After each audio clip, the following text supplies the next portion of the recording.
Sarang helang perut merah atau nama saintifiknya Lopoteuchis skinneri julung kalinya ditemui di negara ini di sebuah hutan simpan di Terengganu. Penemuan itu direkodkan pada akhir Februari 2025 semasa pemerhatian lapangan di hutan itu.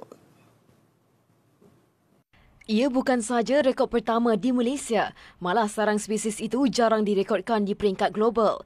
Ini kerana helang perut merah sukar dikesan dan corak pembiakannya jarang didokumentasi di seluruh kawasan taburannya di Asia. Penemuan direkodkan oleh Anwar McAfee yang juga fellow penyelidik di Institut Penyelidikan Alam Sekitar Pantai Timur, ESRI, Universiti Sultan Zainal Abidin Uniza. Sementara itu, pengarah ESRI Uniza, Profesor Madya Dr. Roslan Umar berkata, universiti itu akan terus menerajui penyelidikan dan usaha keterlibatan awam dalam bidang biodiversiti, kesihatan ekosistem dan kemampanan alam sekitar. Pengesahan pembiakan raptor istimewa ini amat bermakna dari sudut saintifik dan simbolik bagi Hari Antarabangsa Kepelbagaian Biologi 2025. Kehadiran helang itu menandakan hutan negara masih sihat secara ekologi dan mampu menyokong hidupan liar di puncak rantaian makanan. Spesies pemangsa itu bergantung kepada hutan dan ditemui di hutan Bukit Matang serta hutan tanah tinggi.